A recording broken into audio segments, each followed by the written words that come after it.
There was a boy named Eli who lived in a small town surrounded by quiet hills and a gently flowing river. Though young, he was full of dreams, big ones. He wanted to be someone who changed the world, invented great things, helped people, maybe even became famous. His room was decorated with posters of scientists, athletes, and entrepreneurs. His bookshelves overflowed with biographies and self-help books. He consumed motivational videos like candy. Every time he saw a new success story, something inside him lit up. His eyes would gleam and his mind would race with possibilities. "Starting today, I'll study 6 hours every day," he'd say after watching a documentary on a teenage genius.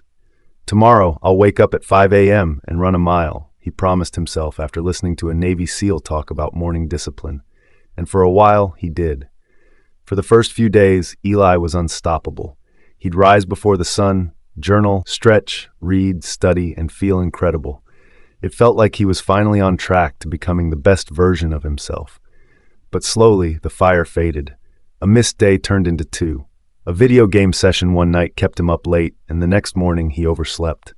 Before long, he was back to his old habits, waking up late, skipping study time, and feeling guilty but unable to stop the slide. "I just don't understand," he whispered one evening, sitting alone on the porch.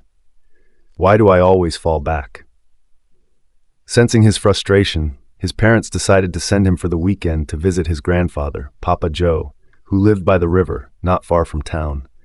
Papa Joe was the kind of man who spoke little but meant every word. He didn't own a smartphone, didn't believe in shortcuts, and had never once given up on anything.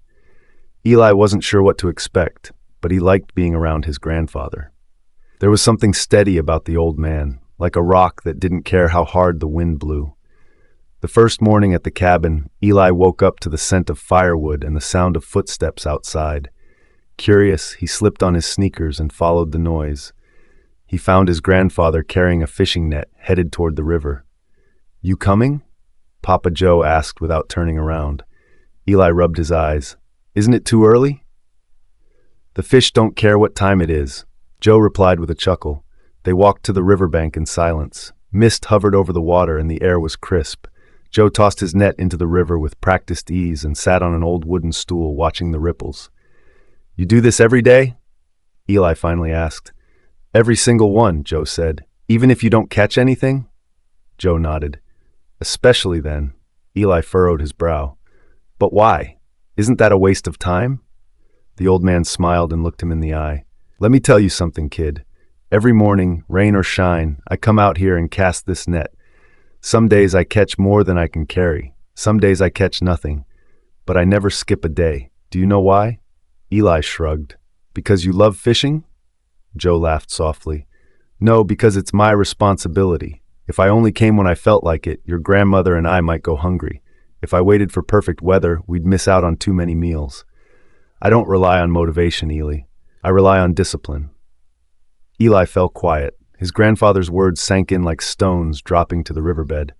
"Motivation is a spark," Joe continued. "It lights quickly, but it also fades fast. Discipline is the fire you tend every day. It's the warmth that stays." For a while, neither of them spoke. The only sound was the gentle flow of the river and the occasional bird call. Then Joe pointed toward a bamboo stalk growing near the water's edge. "You see that bamboo?" Eli nodded. "There's a story I want to tell you," said Joe. "A farmer once planted a bamboo seed. Every day he watered it, made sure it got sunlight, protected it from pests, but after a whole year, nothing happened. Not even a sprout. People laughed at him. They called him foolish." "Did it ever grow?" Eli asked. Joe nodded. "Not in the first year, not even in the second or the third or the fourth, but on the 5th year, in just 6 weeks, the bamboo shot up over 80 feet. Eli's jaw dropped. "That's crazy. How?" "Because," Joe said, "the bamboo was growing all along, just not where anyone could see. Its roots were spreading, building a foundation strong enough to support that kind of height. If the farmer had given up in year 2 or 3 or even year 4, he would have missed it all."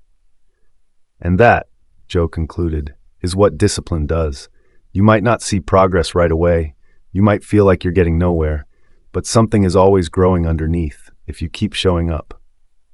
That evening, Eli sat on the porch, staring at the stars. He thought about all the times he'd gotten excited about something, started strong, and quit when things got boring, hard or slow. He realized he'd been waiting for motivation to carry him across the river, but it never would. The next morning, he woke up before the sun and joined Papa Joe without being asked. They didn't speak much, but they didn't need to. The boy was learning. Years passed. Eli grew older, but the memory of those mornings by the river stayed with him. He still watched motivational videos sometimes. He still got excited by speeches and success stories. But now, he saw them differently. He understood that inspiration is just the spark that lights the match. What really matters is whether you build a fire. He started building his own, one routine at a time. A study schedule he stuck with, even on weekends. A workout plan that didn't rely on feeling like it. He didn't always feel motivated. In fact, most days he didn't. But he showed up anyway. He remembered what his grandfather had said. Don't wait for perfect weather. Don't wait to feel ready. Discipline is what you do when everything inside you wants to stop, but you keep going. In a world obsessed with shortcuts and overnight success, Eli took the long road. It wasn't flashy, it wasn't exciting, but it worked. Because success isn't about doing something big once. It's about doing something small every day, even when no one's watching. We live in a culture that worships hype, hustle, and highlight reels. But the truth is, those who succeed aren't always the most talented or the most inspired. They're simply the ones who keep going when motivation disappears. Motivation is temporary. Discipline is permanent. Motivation makes promises. Discipline delivers. Motivation says someday. Discipline says today. So don't wait for the perfect moment. Don't wait for the mood to strike. Start now, especially when you don't feel like it. Because every small action repeated consistently builds the roots of greatness beneath the surface. Be like the river, keep flowing. Be like the farmer, keep watering. And one day, the world will see the bamboo you've been growing all along. I hope you found this story helpful. If you enjoyed today's story, be sure to hit the like button. It might seem like a small thing, but because of how the YouTube algorithm works, videos with more likes tend to get shown to more people. So your like really helps this video reach others who might need it too. And if you find my content valuable, consider subscribing. It really helps more people discover it. Thanks for watching, and I wish you and your family good health and peace. See you in the next story.